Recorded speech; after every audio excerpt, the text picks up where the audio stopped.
El próximo domingo, a partir de las 8 de la noche de Buenos Aires, 10 de Buenos Aires y de San Pablo, 10 de la noche de Bogotá y Lima, por decir algunos horarios en América Latina, voy a estar como cronista. En algunos lugares se conoce como cronista, en otros como columnista. La cuestión es que estaré como especialista y sobre todo dando resultados y reacciones de las próximas elecciones de Venezuela. Y entonces, claro, eso me está obligando a profundizar, a estudiar el tema y a tener algunas reflexiones, algunos comentarios que quería compartir con ustedes. Mañana vamos a compartir una entrevista con una compañera de trabajo que es venezolana y que, bueno, tiene unas cuantas cosas para compartir sobre lo que está pasando.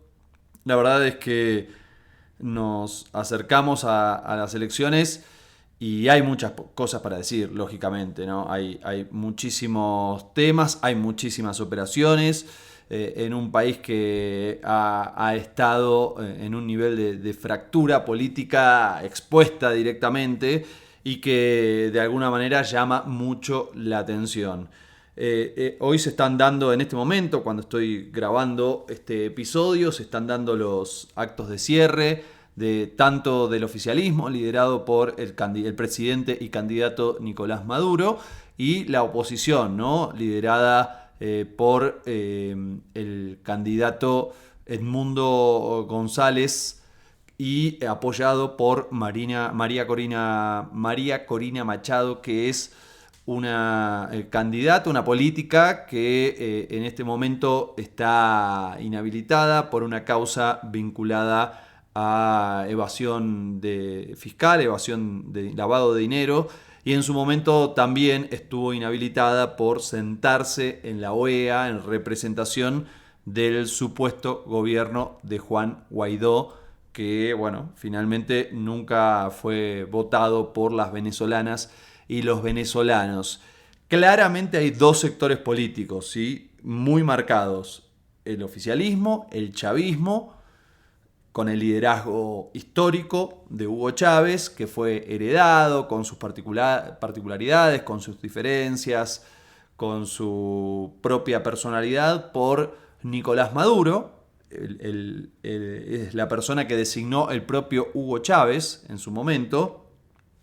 Y del otro lado, la oposición.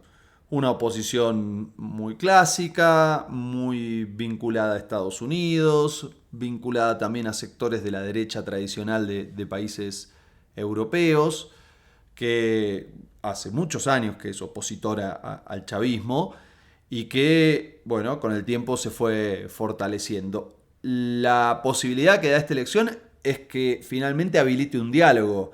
Y digo posibilidad porque no está garantizado que eso finalmente suceda, más bien todo lo contrario, pero también es cierto que esa oposición viene de no participar en las últimas elecciones y ahora decidió jugar en la contienda. Lo que se está debatiendo es si van a ser rivales, enemigos, o si van a ser adversarios, ¿sí? Adversarios políticos, porque estos mismos sectores, más o menos, ¿sí? Con sus particularidades, sus diferencias, sus especificidades, están en distintos países de América Latina. Y sin embargo, hay un diálogo político posible y hay, si se quiere, alternancia política. Vaya como ejemplo, porque es el que me queda más cerca, Argentina, donde uno ve que a lo largo de los últimos años se fue dando una alternancia entre gobiernos de distinto signo político, muy, pero muy distintos, con diferencias políticas muy profundas y que sin embargo todos fueron a la contienda electoral, todos compitieron y todos aceptaron los resultados. Y eso es un hecho relevante, claro, como espejo de lo que se está jugando en este momento en Venezuela. ¿Quiénes son? Vamos a preguntarlo un poquito. Nicolás Maduro, te lo decía hace un ratito, heredero de Hugo Chávez, con una personalidad más opaca, con un liderazgo muy distinto, con un carisma casi inexistente, pero con digamos, la virtud de haber sido en algún sentido el más fiel a Hugo Chávez, lo cual le permitió, a pesar de los años, a pesar de las diferencias, bueno, ejercer un liderazgo y mantener su gobierno. El chavismo clásico, histórico, que ha perdurado a pesar de las diversas crisis que ha atravesado. Hoy está en un momento un poco más calmo, ahora voy a profundizar sobre ese tema. Del otro lado, Edmundo González, apoyado por Machado, por María Corina Machado. Edmundo González fue en su momento diplomático, tuvo un rol importante en el ingreso en su momento de Venezuela al Mercosur, estuvo formado en Washington también, egresado de la Universidad Central de Venezuela, pero digamos que el peso propio que tiene es bastante relativo. En realidad quien está detrás de él es María Corina Machado, que aprovecha mucho el agobio, el cansancio, el agotamiento con con el ciclo político actual, algo parecido con lo que ha ocurrido en otros procesos latinoamericanos. Es decir, que muchas veces no es la propia virtud, las pasiones que despierta la propia candidata, sino más vale el rechazo, el ser el vehículo, el bote que permite rechazar al que está actualmente, ¿sí? Esto de que los electorados terminan votando mucho para castigar a los gobiernos, sino porque quieren uno nuevo. Hay quienes dicen lo contrario, ¿sí? Hay otra escuela que dice, bueno, no, en realidad ella despierta pasiones. Claro, está inhabilitada, por lo que te decía. Me parece importante, subrayo los motivos por los cuales está inhabilitada, porque todo el tiempo se dice solamente que está inhabilitada, pero no se explica por qué, no se dice cuáles son los argumentos para que eso suceda, y me parece que tienen que estar. Después cada uno sacará sus conclusiones, pero si no, estamos contando una parte, ¿no? de la verdad del hecho, y no me parece que sea honesto, sinceramente. También hay otro hecho que decir con respecto a María Corina Machado. Es firmante de la famosa Carta de Madrid, junto a Javier Milei, junto a Giorgia Meloni, junto a Santiago Abascal de Vox. Si me estás escuchando de alguno de esos países, y si no, capaz que también, sabes de quiénes estamos hablando. De la derecha más extrema que se conoce en este momento, y que en muchos casos juega el juego democrático, y en algunos casos, como en Argentina y en Italia, gobierna, ¿sí? A veces, digamos que se va un poquito al extremo.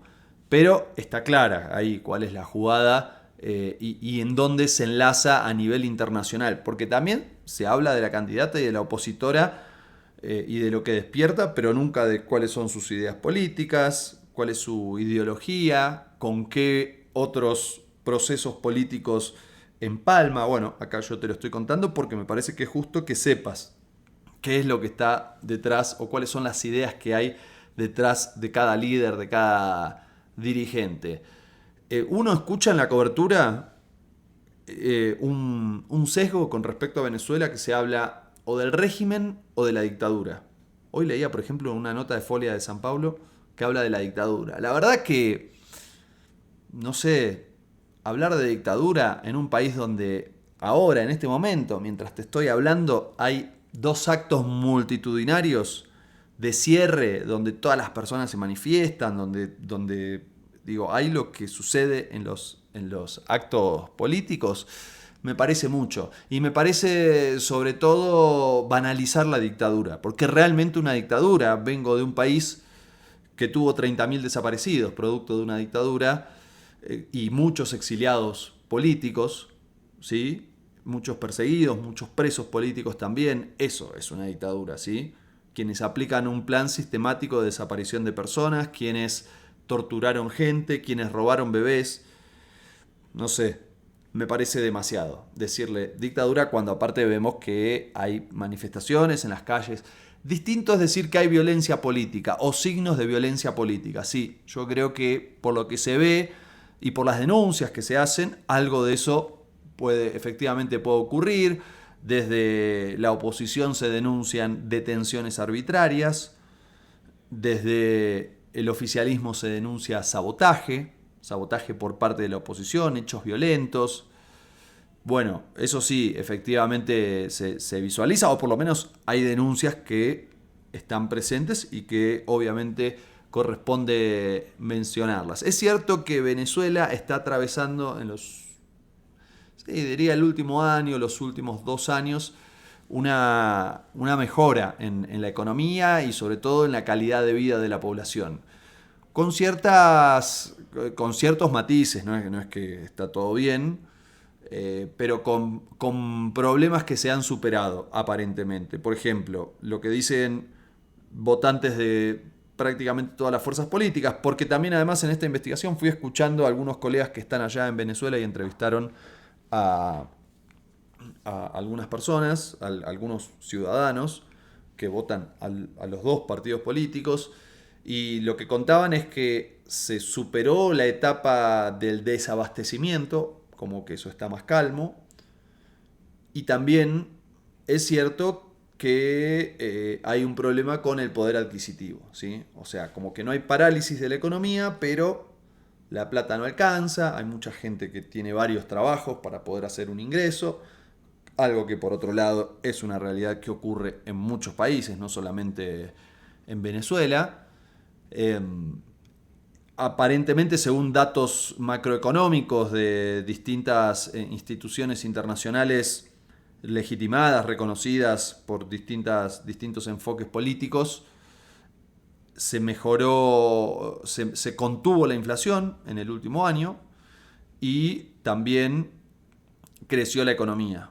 Entonces, bueno, pareciera que está superando lo que fue una fuerte crisis económica que derivó a su vez en una diáspora migratoria tremenda de más de 7 millones de personas. La verdad que según la ONU hay otras, según el gobierno es menos, pero creo que el gobierno reconoce un poco más de 4 millones, o sea, igualmente sigue siendo una crisis tremenda que aparte afectó a otros países y que, bueno, claramente es uno de los grandes problemas. Una de las cosas que de hecho denuncia la oposición es que quienes migraron no pueden votar o tienen muchas dificultades para votar. Algo que por otro lado, por ejemplo, existe en Uruguay y en otros países.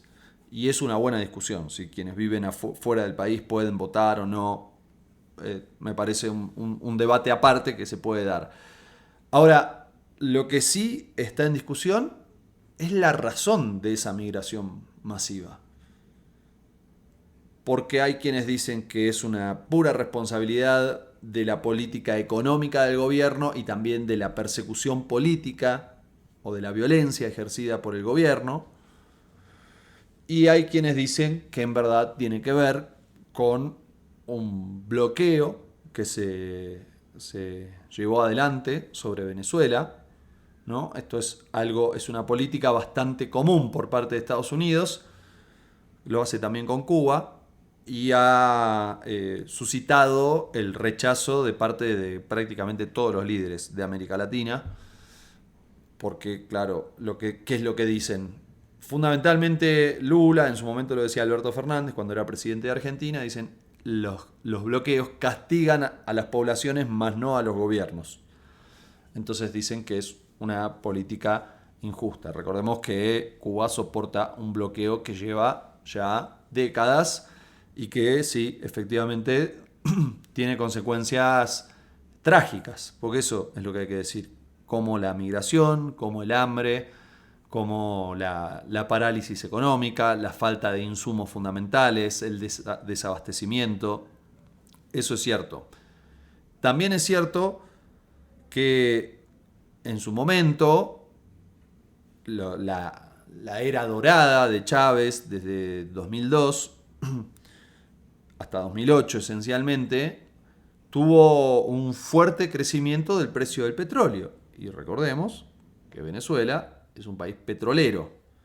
Claro, cuando empezó a decaer el precio internacional del petróleo, ¿qué ocurrió? Bueno, todos visualizamos cómo empezó a decaer la economía de Venezuela. Entonces eso también abre una pregunta sobre, más allá de cómo sean los procesos, de su bandera ideológica, cuáles son las consecuencias que tiene de atar su matriz productiva a una economía primarizada basada en el petróleo, que es un commodity, que tiene un precio internacionalizado y que entonces, claro, si no tenés cierta industrialización, cierto valor agregado en determinado momento, cuando eso se acaba, tenés problemas. Además de que los precios internacionales están controlados también por algunos lobbies. Entonces en algún momento terminás dependiendo de eso, y creo que también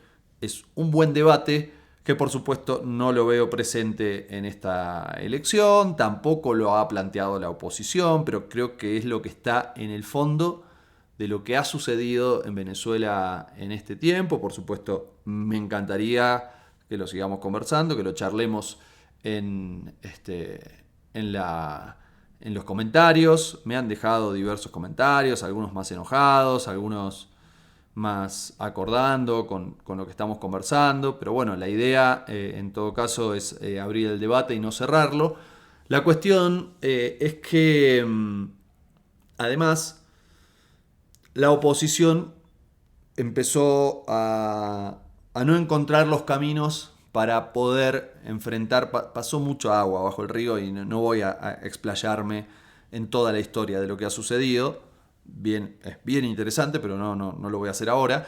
Lo que sí es cierto es que, como no encontró los caminos, la oposición en su momento llevó adelante un gobierno paralelo, un supuesto gobierno que no emanó de la voluntad de la población, con un autodenominado presidente llamado Juan Guaidó, que claro, recibió la legitimidad de haber sido reconocido por Estados Unidos, fundamentalmente, y después por algunos países europeos.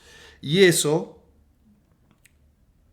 es lo que forjó, por ejemplo, la buena parte del cuestionamiento que hoy tiene María Corina Machado, porque se sentó como parte de ese gobierno. Lo cierto es que el gobierno real siguió siendo el de Nicolás Maduro, siguió gobernando el chavismo, con crisis, con problemas, con inconvenientes, pero eso es lo que ocurrió. Y acá quiero decir algo, porque recién cuando contaba los perfiles, tanto de Edmundo González y María Corina Machado, como de Nicolás Maduro, olvidé decir que Maduro está alineado internacionalmente con Rusia y con China.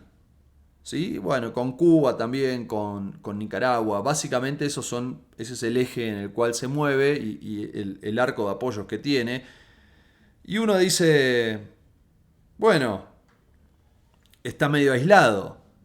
Claro, pero si empezamos a mirar la influencia que tienen esos países, más los BRICS, los reagrupamientos, las alianzas, las relaciones comerciales que va tejiendo fundamentalmente China, pero China a su vez empieza a alinear junto con India, y entonces armaron los BRICS, y bueno, se empieza a tejer, digamos, un arco que, como ya sabemos, como ya lo he dicho en muchas oportunidades, es un rival sistémico de la hegemonía de los Estados Unidos, y entonces poco a poco va creciendo y va teniendo cada vez más peso y cada vez más influencia, y cada vez más países que antes recurrían a Estados Unidos empiezan a recurrir a China, incluso como actor de paz. Habrán visto esta semana cómo Kuleva, el ministro de Exteriores de Ucrania, se fue hasta China para decirles, che, armen un proceso de paz con Rusia, por favor, hagan un puente, ayuden a resolver este problema.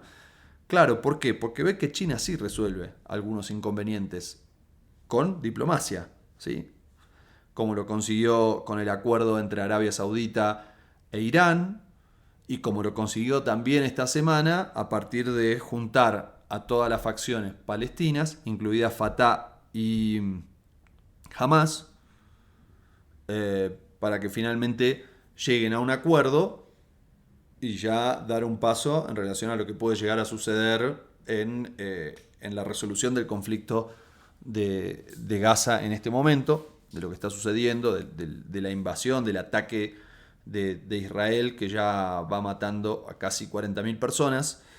Entonces es bien interesante ver que evidentemente tan aislado no está Nicolás Maduro, más allá de que no tenga relaciones con Estados Unidos. Pero vamos a hablar un poquito de Estados Unidos en relación a Venezuela, porque recién estábamos diciendo que reconoció a Juan Guaidó, que fue muy hostil, muy confrontativo con el gobierno de Nicolás Maduro, y todo estaba en esa tesitura hasta que vino la guerra de Ucrania, lo cual también en conjunto con la salida de la pandemia y la inflación desató una crisis energética, un aumento de los precios, una insatisfacción por parte de las sociedades, un crecimiento de las oposiciones en buena parte del mundo. Y entonces, bueno, se ve que Estados Unidos reconsideró y dijo, vamos a empezar a conversar un poquito con Venezuela. Y se pudo visualizar, y lo anunció el propio Nicolás Maduro, un comienzo de vínculos, de restablecimiento de vínculos diplomáticos, con banderas de Estados Unidos, banderas de Venezuela, una reunión, los distintos grupos, el retorno de algunos proyectos petroleros con Chevron, con otros emprendimientos también internacionales. ¡Wow! Impresionante. Y claro, obviamente al llevar adelante esa acción, reconoce a Nicolás Maduro y desconoce a Juan Guaidó. Y entonces uno se pregunta, ¿qué pasó? ¿Volvió la democracia a Venezuela? O sea, ¿ya no es más un dictador Nicolás Maduro? Bueno, evidentemente Estados Unidos está más preocupado por sus acuerdos comerciales que por la democracia en el mundo, y lo ha dejado bien claro en el caso de Venezuela. Bueno, ahora viene el escenario de las elecciones el próximo domingo. Es bien complejo porque los dos están diciendo que ganan, los dos están mostrando sus encuestas ganadoras, las que hacen públicas, digamos. Pero claro, los dos no van a ganar. Entonces, la pregunta es, ¿qué puede llegar a suceder frente a ese escenario? Es cierto que el oficialismo está apuntando a una baja participación y a una fragmentación de la oposición. Esa es como su esperanza. Los dos han mostrado, los dos sectores han mostrado sectores multitudinarios. Y acá abro un paréntesis, sobre todo por lo que decía de la fragmentación de la oposición. Ojo, porque hay más candidatos. Yo estoy hablando de dos, hay muchos. Vamos a ver cómo resulta eso, ¿sí? Está claro que el gran polo opositor es el de Edmundo González y María Corina Machado, pero de todas maneras, bueno, hay una apuesta ahí en inflar a otro clásico, es un recurso clásico de la política. También dice la oposición que el oficialismo tiene mucha prebenda, que lleva mucha gente como ganado a votar. Eso es lo que se suele decir de todos los oficialismos. Eso no es igual a robar una elección. Son triquiñuelas, son cosas que muchas veces se hacen y lo hacen gobiernos de todos los colores y de todas las ideologías. Y me parece que por supuesto no está bien, pero que eso no es lo que define la elección, ¿sí? Ahora, bueno, entonces, ¿qué pasa en cualquier elección normal?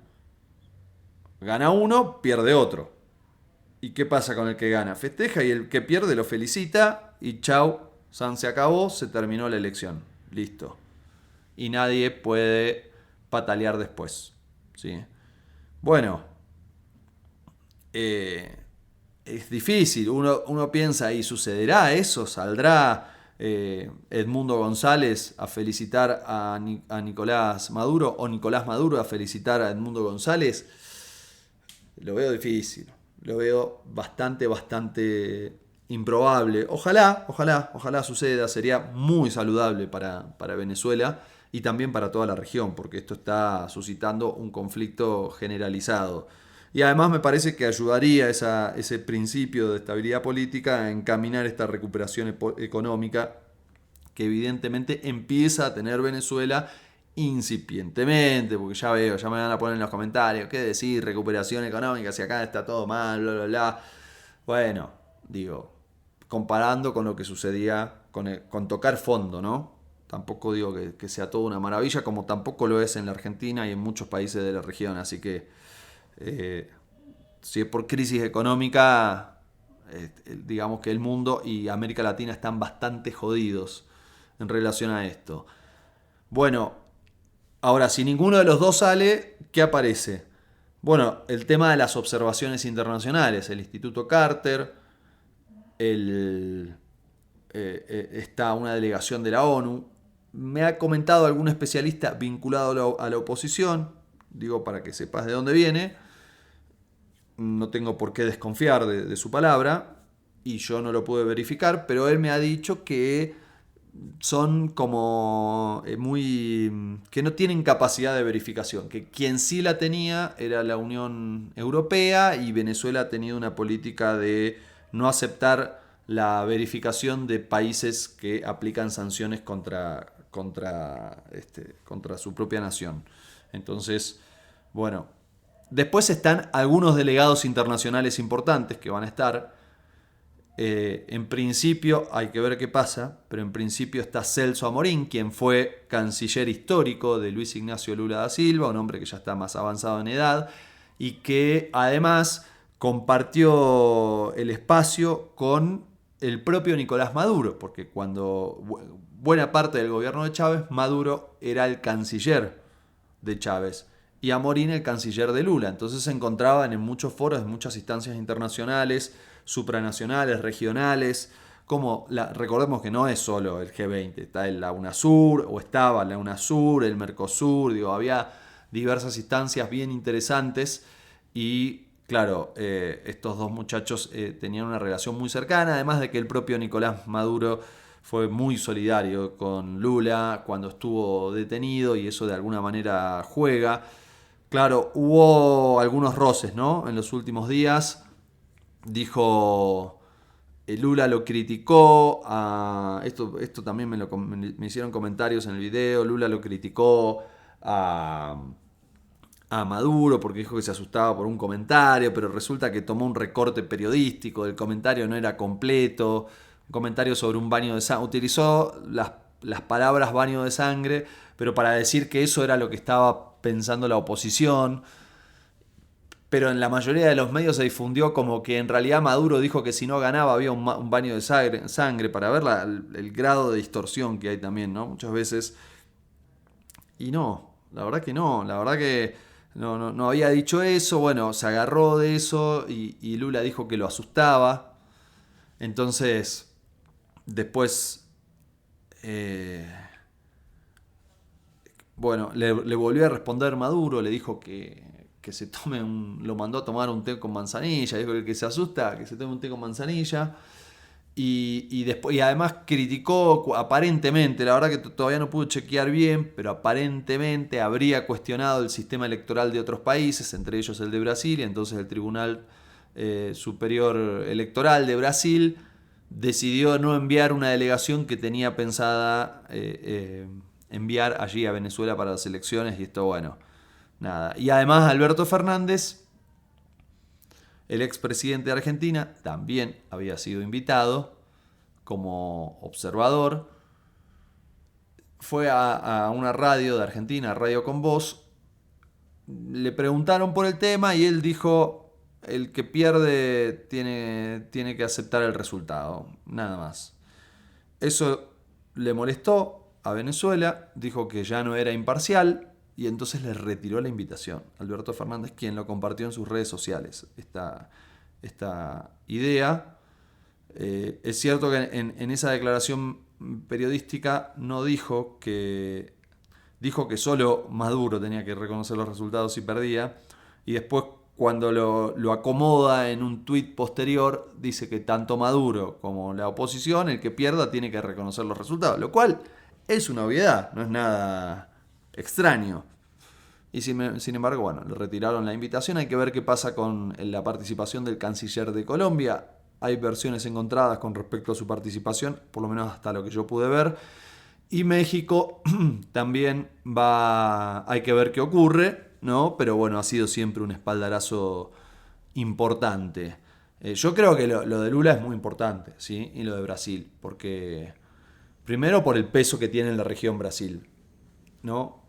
Y segundo, porque es un país que ha sufrido cuestionamientos a los resultados electorales con una toma además del Palacio del Planalto. Entonces, sí, de alguna manera hay que darle algún tipo de peso, de lugar, como un actor de mucho peso y de mucha capacidad de incidencia en la región. Me parece relevante. Y sobre todo porque todos estos países han tenido sus diferencias, han tenido sus críticas para el gobierno venezolano, pero siempre han propuesto una forma de solución de los conflictos diferenciada de la de Estados Unidos, sin bloqueos y a través de la política, de la negociación, del diálogo. Esto hay que subrayarlo. ¿Por qué? Y porque con esto quiero terminar. Porque el otro gran validador de la elección efectivamente va a ser Estados Unidos. Como lo hizo en su momento con Juan Guaidó. Gran patinada que se mandó para después de la nada, ¿no? De la noche a la mañana decir, no, entonces Juan Guaidó no es más presidente, ahora es Maduro. Y así porque sí. Pero además, creo que lo dije la otra vez, pero la pregunta es, ¿y Estados Unidos tiene autoridad moral para decir, para dar lecciones de democracia, para decir quién es democrático y quién no lo es? Digo, el país que tuvo un intento de magnicidio hace muy poquito, una denuncia de fraude en las últimas elecciones, una toma del Capitolio, del lugar, del Palacio del Poder Político, ¿sí? Y ya nos vamos un poquito más en la historia, una invasión a otro país por supuestas armas químicas que nunca existieron. Y ya más avanzado en la historia, el único país que tiene y que tiró, no el único que la tiene, porque que la tenía y que la tiene, sino que la tiró, la bomba atómica. ¿Sí? Porque siempre es un árbitro del uso de armamento atómico, del armamento nuclear, etcétera, etcétera, ¿no? Siempre otra vez se posiciona en el árbitro, el que tiene superioridad moral para decir que está bien y que está mal. Sin embargo, es el único que porque quiso, porque se le ocurrió, tiró una bomba atómica y generó el desastre que ya conocemos. No hace falta ahondar en el asunto. Entonces, tendrá mucho poder militar, y eso seguramente es lo que le da capacidad de influencia. Tendrá muchísimo poder económico, más no tiene autoridad moral para decir dónde hay y dónde no hay democracia.